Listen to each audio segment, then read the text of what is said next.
Nora? Hvad sker der? Nej! Jeg bliver ved med at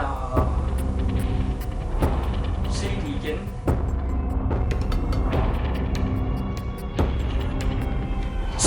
Nej, det kan jeg ikke. Det kan jeg ikke, det der.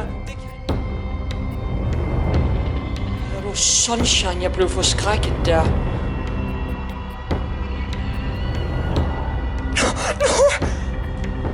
Hvad sker der? Er du okay? Hele tiden hernede. Der er noget, der smækker hele tiden hernede. Jeg tror, vi skal bare tage hjem.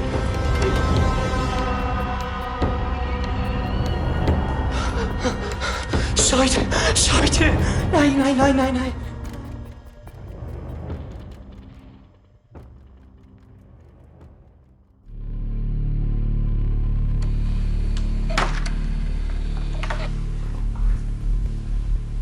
Hej, velkommen til Hvem går der, sæson 1, episode 2. Det er ved at være noget tid siden, men vi er tilbage igen. Jeg er rigtig spændt nu på, hvad der skal ske i aften. Hej så alle sammen. Mit navn er Nora, hvis du lige tager den her, ikke også? Ja, selvfølgelig. I dag er en stor dag. I har ventet i... Jeg ved snart ikke, hvor lang tid på, at det skulle ske. Så i dag er vi i Aalborg ved en lejlighed. Vi kan ikke rigtig sige noget, hvor det er. Det gjorde vi sidste gang, men det var de tidligere ejere ikke så glad for. Men i hvert fald, i dag er vi i Aalborg, fordi der er en historie om, at der var 2 personer, der boede sammen i den her lejlighed for rigtig lang tid siden. Jeg kan snakke om den første, der hed Gånert. Han var kendt for, at han arbejdede nede på kirkegården hernede. Og han ville simpelthen grave folk op fra deres kister ved deres grav, og så stjæle de smykker, som familiemedlemmer havde lagt. En dag havde det så store konsekvenser, da et lille barn kom og fandt ham på fersk gerning, og han blev nødt til at dræbe barnet. Derefter kom der nogle voldsomme mænd efter ham, og han døde her. Så man siger, at i den her lejlighed vil man kunne finde ham spøge, men også nede på kirkegården, hvor vi senere kommer til at gå hen. Men det der er med det er jo, at han var her i lejligheden sammen med Benny. Og Benny, ham finder vi nede i kælderen. Han skulle efter sigende have hængt sig selv. Vi ved ikke så meget om ham. Men det kunne være noget skyldfølelse måske. Det kan vi prøve at finde ud af i aften. Og som I kan se, så er der også der er katte igen i den her lejlighed. Så hvis I ser noget på kameraet, som vi ikke reagerer til, så kan det simpelthen bare være, at det er fordi det er en af de her katte. Så lige nu ser det her måske ud som, at det er en rigtig moderne og hyggelig lejlighed. Men om aftenen er det en helt anden historie.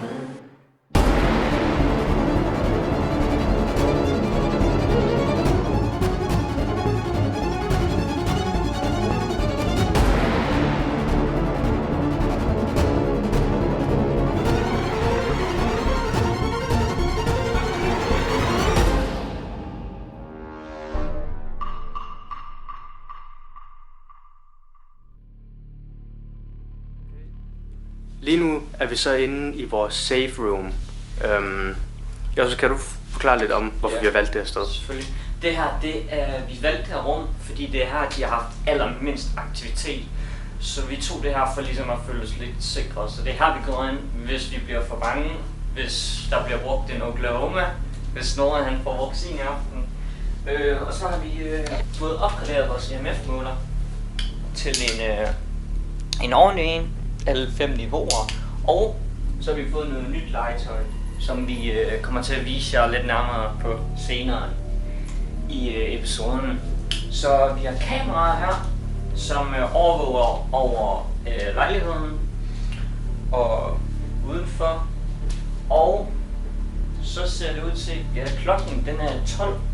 Så jeg tænker egentlig, at vi bare skal småt tage i gang nu. Ja, det tænker jeg også.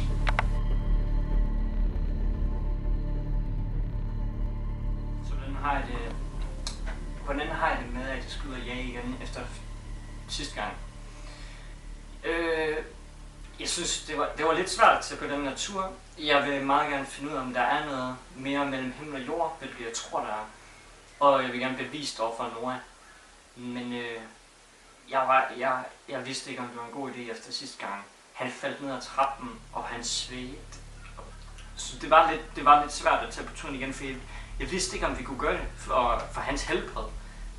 Men vi gjorde det så alligevel, og ja, det blev altså god tur, men en vild tur.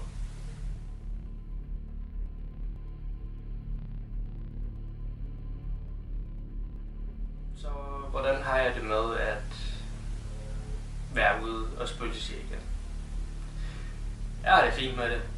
Jeg tjener penge på det. Man får lov til at høre, at jeg også vil skrige, og jeg ved ikke, han vil jo så gerne overbevise mig om, at der findes spøgelser, selvom sidste gang det gik også for simpelthen, han er simpelthen bare helt vildt rystet over det.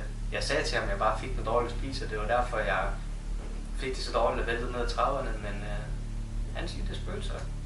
Det var James, så om vi får sådan nogle oplevelser i aften, det tvivler jeg på. Jeg har ikke spist den, jeg har så meget på min hvad jeg har spist i aften, så jeg tror, det kommer til at være smooth sailing herfra, så jeg glæder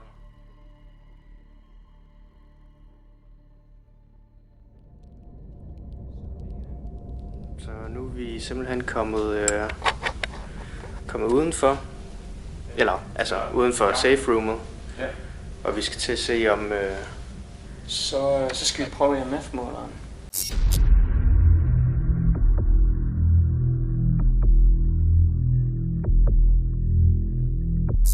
Ja, så hvad var det, vi ville gå ud i? Jeg tror, der var et køkken herhenne, jeg er ikke helt sikker. Ja. Så du ikke gå ind i et eller andet. Den er...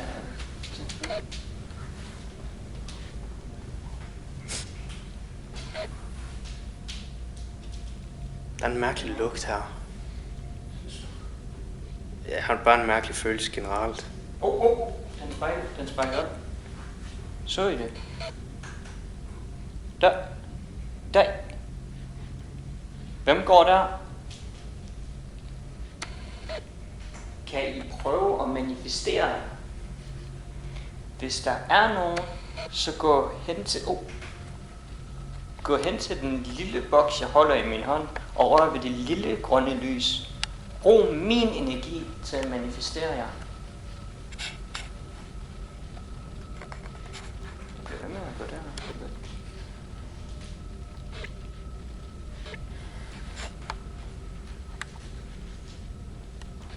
For satan. Jamen, jeg kan bare ikke se noget. Jeg kan vitterligt ingenting se. Shit, for nøjeren. Okay. Ja, I sidder jo nok derhjemme og tænker, vi er nogle værre tøsedrenge. Ja. Men altså, når man står her, er det noget helt andet. Vi kan vitterligt vi kan ingenting se. Altså, prøv lige at slukke for det infrarøde lys og vise dem, hvad vi kan se. Ja, ved du hvad, det gør jeg lige. Så nu slukker jeg det. Det her, hvad vi kan se. Det er, hvad vi kan se. Ingenting. Vi kan absolut ikke se noget som helst. Og nu tænder jeg det igen. Så altså, det eneste, jeg har... han har ingenting bortset fra den der EMF. Jeg har ingenting. Men ellers så har jeg bare den her lille bitte skærm, ikke? Mens I sidder der og hygger jer med jeres chips og blandt selvslæg. Det er sådan en lille bitte skærm. Den er nok sådan på størrelse med det her. Ja. Altså, det er sådan... Det er faktisk så stort, det der. Det er faktisk så stort. Ja. Ja. Nå. Nok med det der. Det gider folk ikke at høre på alligevel. Så du det?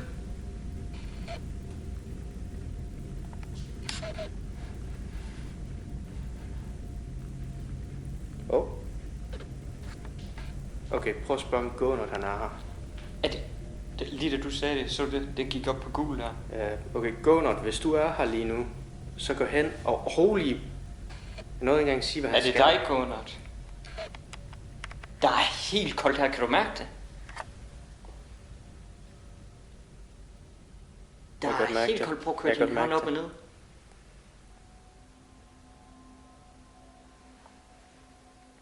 Gunnar, hvis du er her, så prøv at røre ved det grønne lys, så den kan komme helt op og blive rød. Holy shit.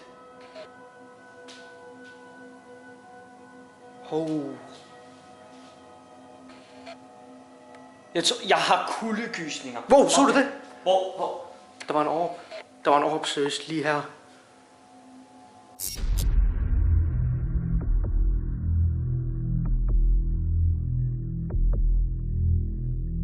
Holy shit, Nej, der sker meget. Nej. Den går helt amok. Den går helt amok.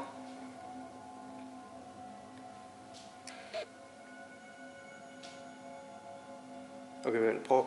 Wow. Er det dig, Gunnar? Den går helt amok. Holy shit. Okay, jeg tror vi er færdige her lige nu. Jeg tror, nu skal vi til at dele det her op i nogle... jeg ved ikke, i nogle missioner eller noget, det ved jeg ikke.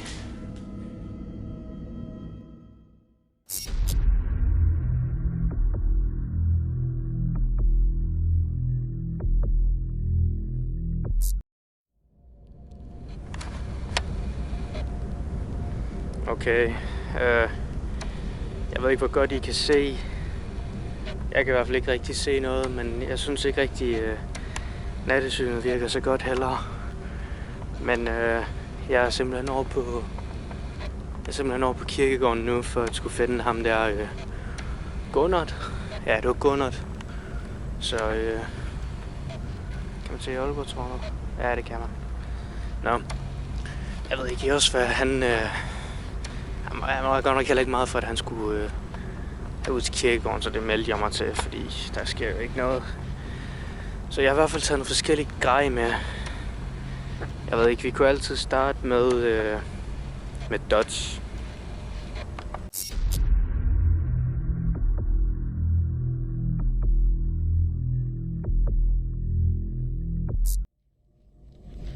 Okay, så nu har jeg min Dodge på mig og slukket for infrarødt lys. Så nu når jeg tænder her, skulle I gerne kunne se en masse prikker. Yep. Så lige nu det er nok meget svært at se på kameraet, men jeg lyser op af et træ, blandt andet, og noget. Så hvis vi kan se en menneskelig skikkelse gå igennem her, så skulle jeg gerne kunne se det.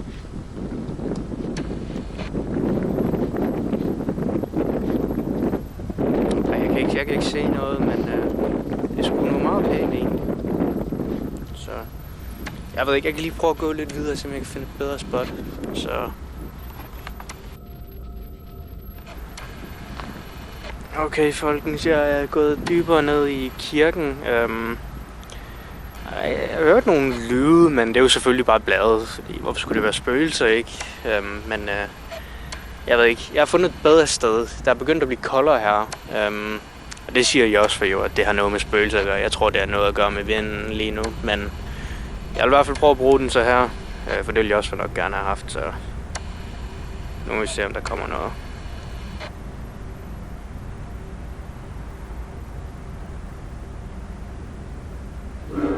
Wow. Men det er faktisk mærkeligt. Det var rent faktisk, som om man kunne se et eller andet der.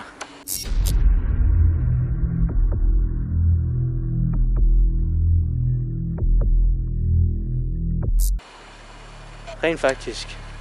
Jeg kan også høre ting. Vent.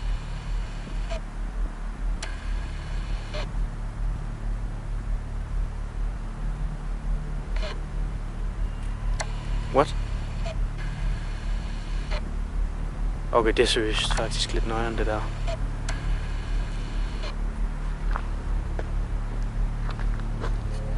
Jeg aner ikke, hvad der sker lige nu. Jeg tænker, jeg vil prøve at bruge min EMF nu. Okay, jeg skulle lige, der er sådan, den har en speciel funktion, at man lige skal låse den af og sådan noget, den laser. Men jeg har EMF'en klar her. Så nu, det var lige her, jeg så en person. Jeg håber ikke.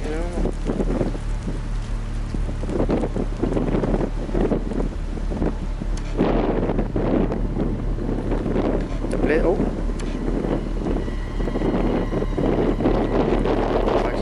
Oh. Du sagde, jeg har lige slået nattesyn fra, fordi jeg tænkte altid lidt fedt med lys og sådan her, at det er bare det, I ser. Wow. Den går faktisk ret meget amok lige nu.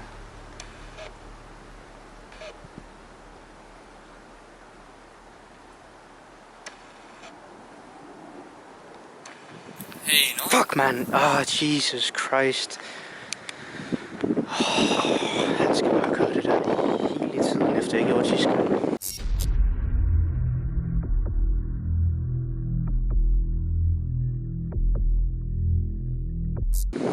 Ja, hvad så, Joshua? Får du fat i noget derovre? Ja, jamen, jeg så et eller andet med den der Dodge der, og jeg så også et eller andet med EMF. Ikke, så må du gøre med det, hvad du mener, ikke? Men ja. Jamen, så må du undersøge det. Ja, jamen, det er faktisk det, jeg allerede har gjort. Tak for svar. Ja, men jeg smutter altså nu, okay? Hej så. Ja, hej. Jeg vidste jo godt, han ville gøre det. Lige siden sidste gang, hvor det var, at han sad deroppe og blev totalt skræmt af ham James der, eller hvem det var. Hvad? Shit, mand. Er du sunshine? Jeg blev forskrækket, mand. Køreturen herhen, der kunne jeg ikke stoppe med at snakke om, hvordan jeg ikke skulle gøre det igen. Så ja, det var han godt nok meget pigefornærmet over. Så nu må han så se. Jeg har måske nogle andre planer i aften. Så han må jo passe på. Det sørger jeg, det skal han bare gøre hele tiden. 2 sekunder, lad mig lige tænde for UV-lyset her. Sådan der. Nå ja, jeg har jo sådan lidt allerede kigget rundt, så jeg tror faktisk bare, jeg vil vende tilbage til ham nu. Jeg er faktisk så lang til at være derude, så...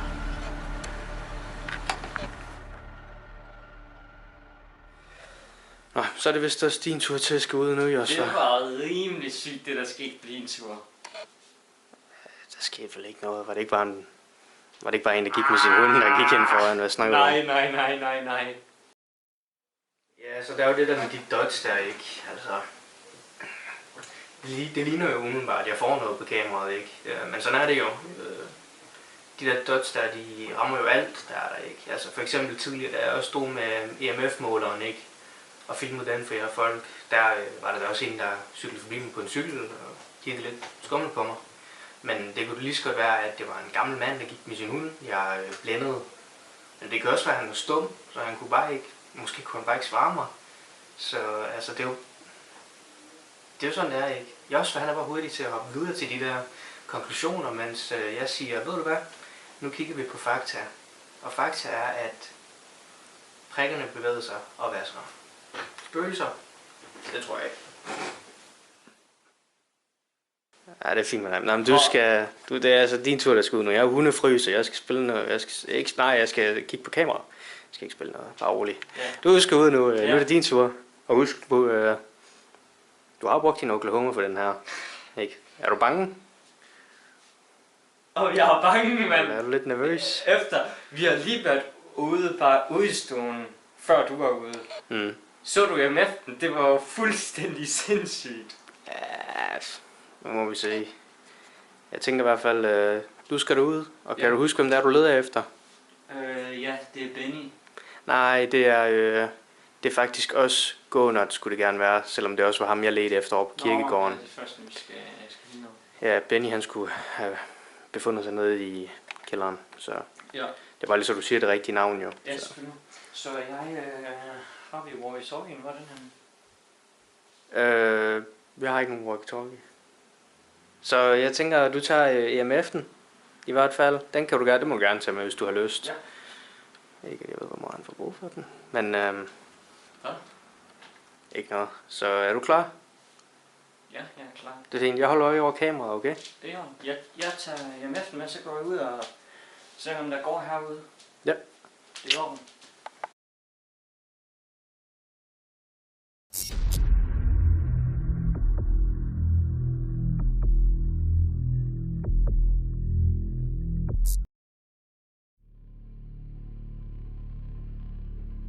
Så er jeg i gang.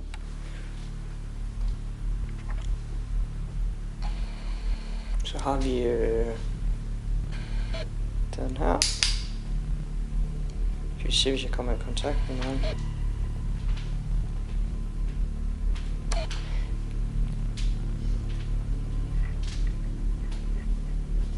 Hvis der er nogen, som manifesterer, brug min energi. Den slår faktisk lidt ud. Kan I se det? Shit, mand! Nej. Er du sunshine? Jeg blev forskrækket der. For helvede, mand. Ja. Jeg har lagt en lille overraskelse til dig på køkkenbordet. Jamen du var ved at tage... Jeg var ved at skide i bukserne der, Noah. Det må du ikke gøre igen. Nej, det gør jeg ikke. Bare kig på køkkenbordet. Okay. Ja. Jeg kan godt se det. Jeg ved ikke... Ja, det er i orden. Ja. Ja.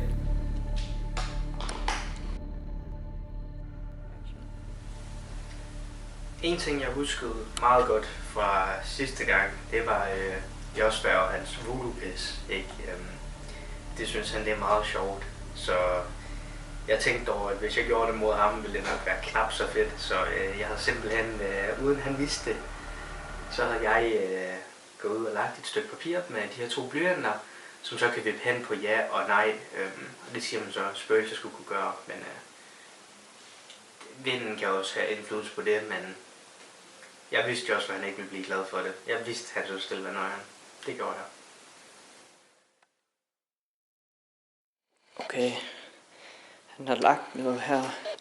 Hvad er det? Ej, for helvede, Noah. Da jeg så det. Idiot, man, tænkte jeg. Idiot. Men... Okay, så til jer, der ikke ved, hvad det her er derude, så I kan se, hvordan at der ligesom står nej hernede, og så står der nej her, og så står der ja her, og så står der ja her. Ej, jeg ryster helt, jeg kan slet ikke... Okay. Så det man gør, det er, at man spørger et ja-nej spørgsmål. Så svarer den med at skubbe den øverste blyant, fordi den rører ikke papiret. Så hvis vi lige prøver en gang her. Jeg ved ikke, EMF'en den går helt amok.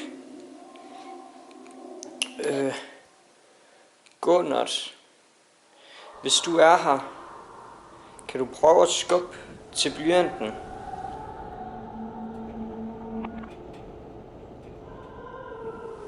Nej, så I det? Den rykkede sig lidt.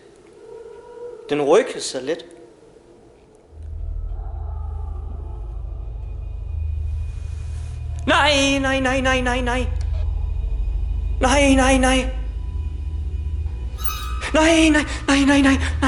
Stop. Nej.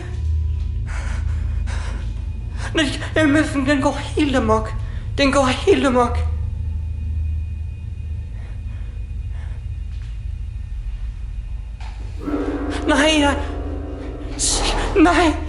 det kan jeg ikke. Det kan jeg ikke, det der. Det kan jeg ikke. Nej, Oklahoma. Nej.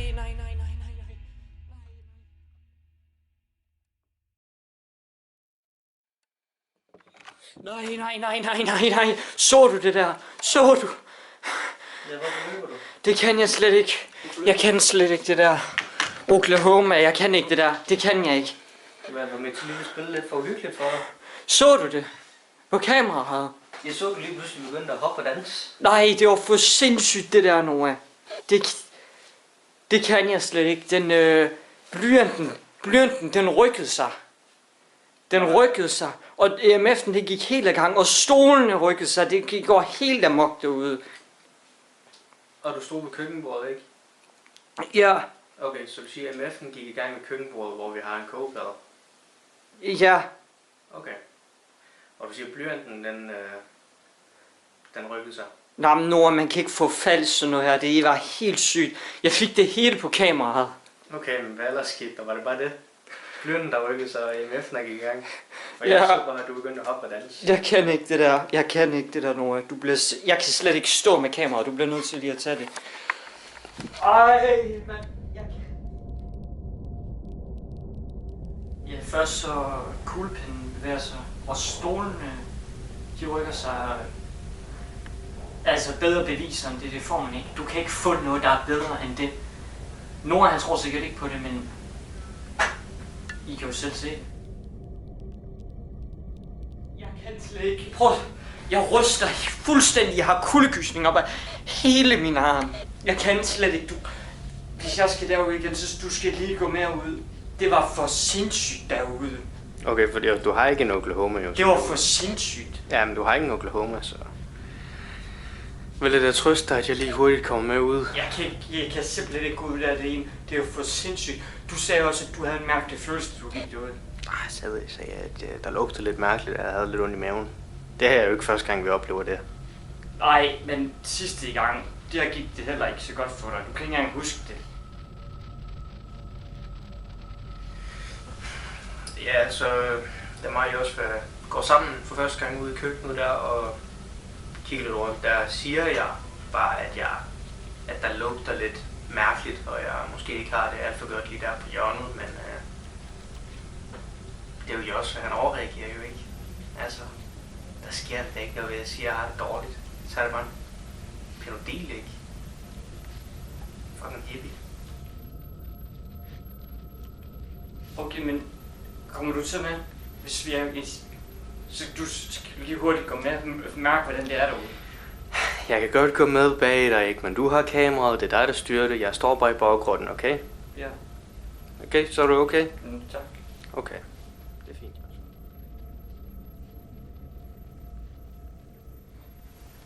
Ja. Okay. Det var... Hvad var det så, du så ud? Jeg kommer gående lige her. Og så... jeg har også glemt at få MF'en slukket. Så... men så her... Så det der, du kalder på mig på walk-in, hvor du er ved lige at tage lyd af mig, skal det lige siges. Men så står jeg her. Vi kan lige slukke den her. Nej! Nå, det sker der! Nej!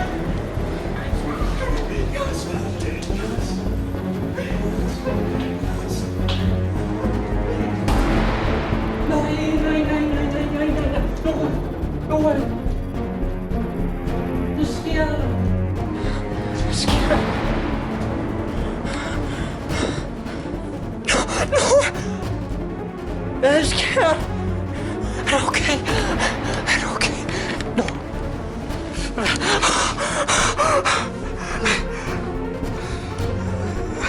Du skal med. Du skal med. Du skal med.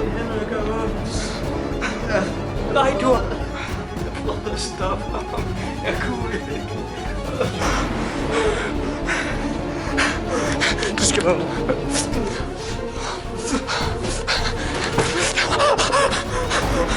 Nej.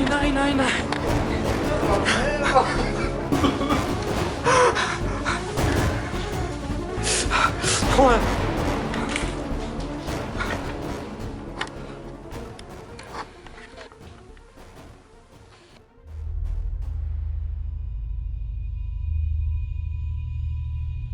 Jeg så det.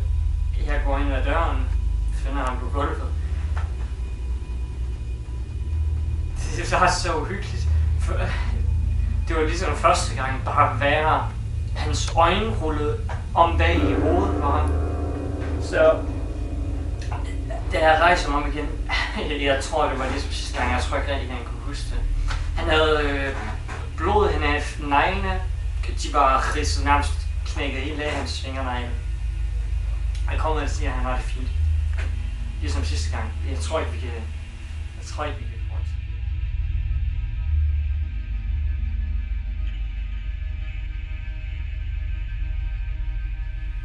Ja, altså det gjorde helt klart ondt, da jeg klædte hende af gulvet.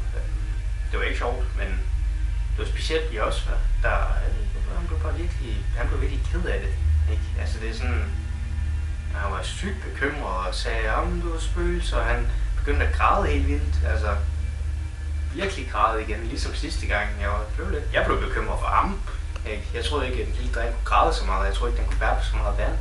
Men Det er jo det. Altså, det er sådan, jeg havde hørt om, der var blevet vasket gulv tidligere på dagen, ikke? Så altså, det var ikke længere. Jeg kan tydeligt huske, jeg gjorde sådan, med benet, og så gled jeg bare hen ad gulvet. Altså, det var rent revens hule, ikke? Altså, mere er der ikke til det. Det var bare Josfa, der igen hoppede til konklusioner. Jeg glædede bare, altså ja, det kan godt være, at jeg begyndte at bløde under neglen, men det var fordi, der var meget glad.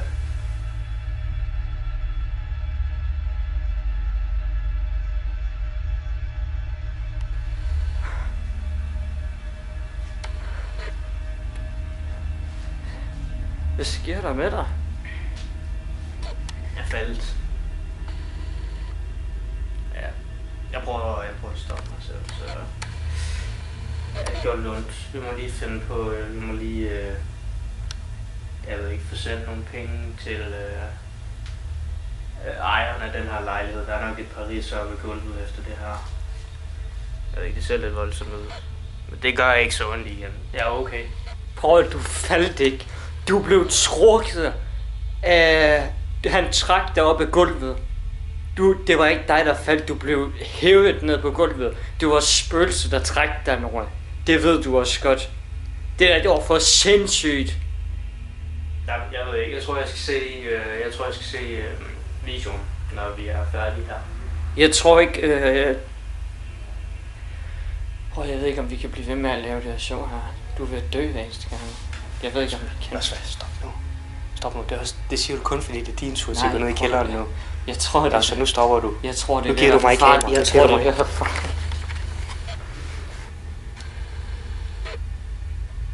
Så er du klar til at skal ned i kælderen og se om du kan finde Benny? Jeg tror ikke, jeg skal efter det der. Stop. Okay, altså, er du så klar? Ja. Okay. Synes du, det er fair, at du skal ned i kælderen? Det er sådan noget show. Hvad for noget? Det er sådan noget show. Ja. Du ved, det var jo kun fordi, at jeg var ude i skoven i et par timer. Det er ikke min skyld, at der ikke rigtig skete noget. Jo, så... Men det er fint nok. Der sker jo nok heller ikke noget dernede i os, så jeg tænkte faktisk måske, vi skulle prøve at have den her i brug. Du kan fortælle dem om den, når det er, du kommer ned. Ikke? Okay. Så er du klar til at gå nu, Josfa? Josfa, den har du brugt. Kom så. Josfa, du har ikke flere Oklahoma. Jeg kan ikke. Jeg bliver nødt til at have den. Josfa, du skal vente til sæson 2. Og i det her tempo når vi nok aldrig til sæson 2.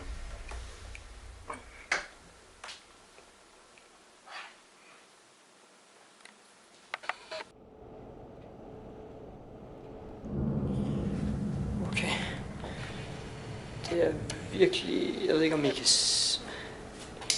Der er virkelig ikke... Der er virkelig lavt til loftet herinde. Så hvis der er nogen, så rører vi den lille grønne prik. Wow. Den går helt amok. Kan du gøre det igen? Er det dig, Benny? Det er fuldstændig sindssygt.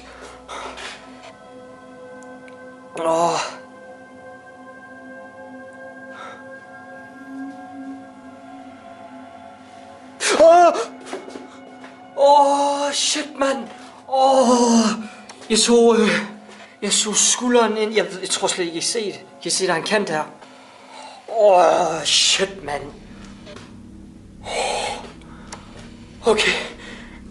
Okay. Før jeg bliver alt for bange, så prøver jeg lige den her dots her.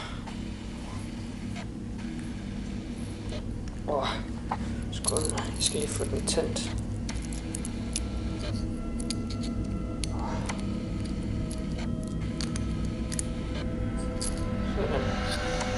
Kan I se det? Så det man siger er, hvis jeg ser noget gå igennem alle de her prikker her, så skulle det efter sigende være et genfærd, der prøver at manifestere sig. Så hvis der er nogen, så brug min energi til at manifestere jer. Hvem går der?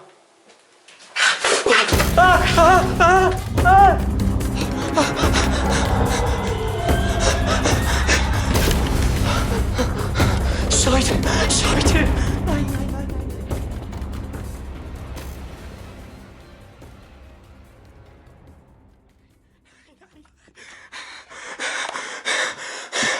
Oklahoma, det kan jeg ikke. Jeg kan slet ikke holde kamera.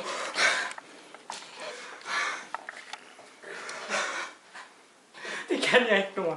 Hvad sker der? Der var et monster på alle fire, der løb ned efter mig. Så du det? Vent, er det her kamera? Kan det ikke være, at det kamera er gået? Ja, det var jo nok bare en hund, du så alligevel, altså. Det var ikke en hund. Det var ikke en hund. Hvordan ved du det, du er Det der? var ikke en hund. Så. Var du er da kun dernede med Dots, var du ikke det? Jeg havde EMF'en. Bare sådan, jeg ved ikke. Det var jo Dots, du kun lyste op med dernede. Var det ikke det? Fordi det var den, du skulle bruge, for eksempel, du kunne finde Benny. Jo. Ja, så hvordan kunne du være sikker på, når du ikke havde et lys tændt? Eller nærmere sagt, du havde ikke night vision til? Den var lige så stor som mig. Jeg tror, det var Jones selv, der kom efter mig. Jeg tror bare, du skal gå dernede. Det jeg så, det var ikke menneske. Det var ikke Benny. Benny er død. Så du siger, det er andet spøgelse? Jeg tror ikke, det er Benny, der går igen dernede. Det jeg synes, der var mest skræmmende i aften. Det var ikke det der, hvor han blev reddet hen ad gulvet. Det gjorde mig. Det gjorde mig skræmt, men det gjorde mig mere ked af det. Jeg blev så ked af det der, men det der skræmte mig mest. Det var da jeg går ned i kælderen, så kigger jeg rundt i det der hjørne med Dodgen. Så kommer der et monster på alle fire. Det var så... Jeg går op til Nora, han tror ikke, han mener, det er en hund eller noget. Han mener stadigvæk, det er en hund. Han har set klippet, han tror, det er en hund eller sådan noget. Jeg ved ikke, jeg bliver ved med at se det igen. Det var ikke Benny.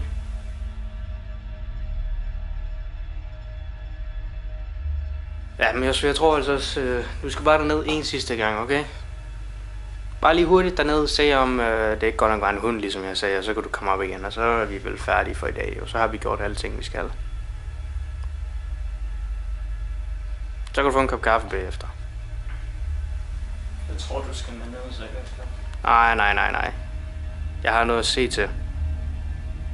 Du skal bare en hurtig tur derned, bare lige dobbelttjek igen. Denne gang behøver du ikke dodge. Du kan bare gå ned med klassisk EMF, og så med dit night vision til. Så du kan se noget på kameraet. Okay?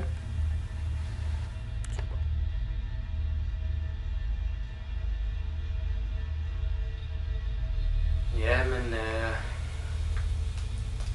efter Jos, han er meget følsom, ikke, når det kommer til sådan noget spøgelsesjag noget. Jeg tror, han har taget det forkerte karrierevalg, men jeg tænkte, det kunne være lidt sjovt for at skrække ham lidt, ikke? Så hvad han ikke ved, var, at efter han kom tilbage til mig der første gang, og han igen græd så meget, ikke? Fordi at han så en hund nede i kælderrummet, så tænkte jeg, nu er det det perfekte tidspunkt det her. Så jeg gik simpelthen ned, før han kom derhen, fordi han gik på toilettet inden der. Og så gemte jeg mig der med bag en dør med en legetøjspistol, for at skræmme jer også, når han kom derhen.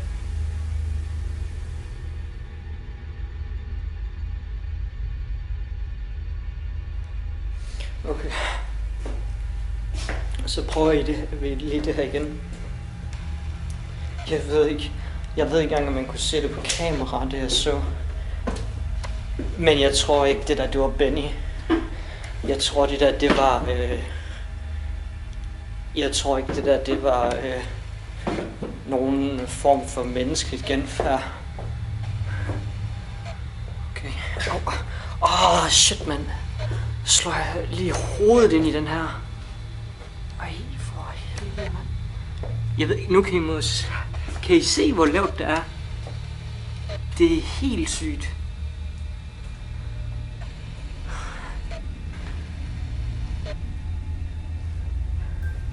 Hørte I det?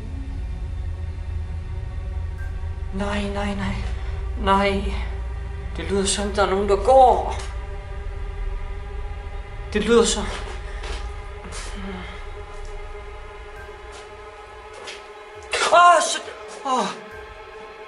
Så I det, der var en orb. Der var en orb.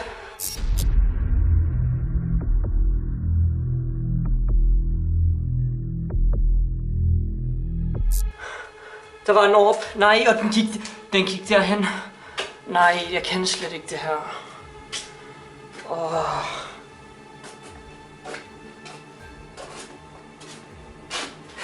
Shit. Der du rører.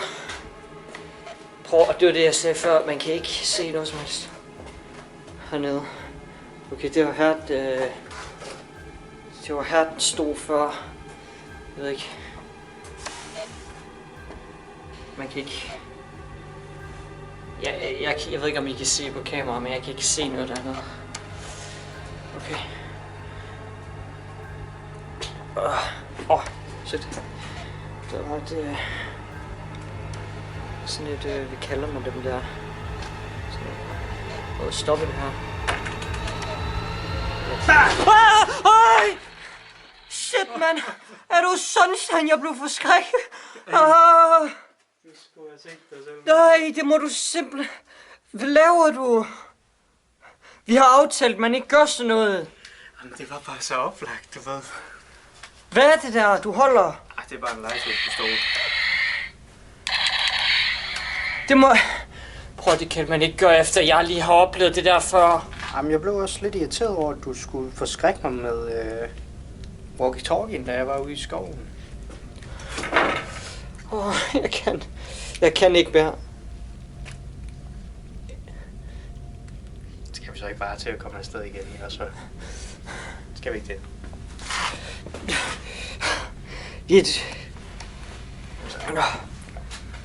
Vi er færdige for i aften. Vi kan ikke... Jeg tror, det er for farligt at blive ved med det her program her. Jeg tror, du skal ind og have dig en energidrik også, eller en kop kaffe. Hørte du det? Hørte du det? Nej. Der er noget, der smækker hele tiden hernede. Der er noget, der smækker hele tiden hernede. Jeg tror, du skal bare tage hjem nu. Ikke? Jamen, vi lige kommer ind i varmen igen nu. Og klaret de interviews der, og så giver vi vores bedømmelse på, om det her egentlig er. Det er det 100%. Og så pakker vi sammen, og så kommer vi hjem.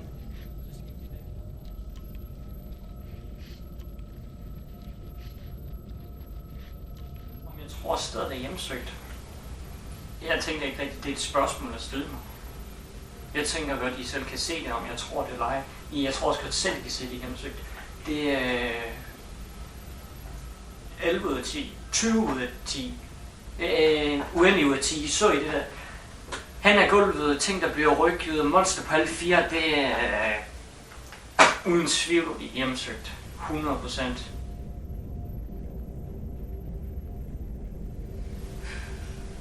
Om jeg tror, der spøder?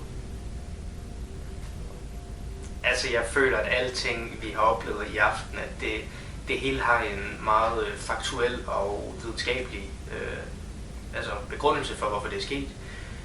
Mig, der glider hen ad gulvet, der blev vasket gulv. Hele bygningen er skæv, altså det er bare dårligt håndværk, ikke? Længere er den ikke. Så har vi også, hvad der ser en hund. Det beskriver sig selv, han så en hund løbe efter ham nede i kælderrummet. Der kan være snak om dyreplageri, det er selvfølgelig trist, jeg kan godt forstå en grad over det.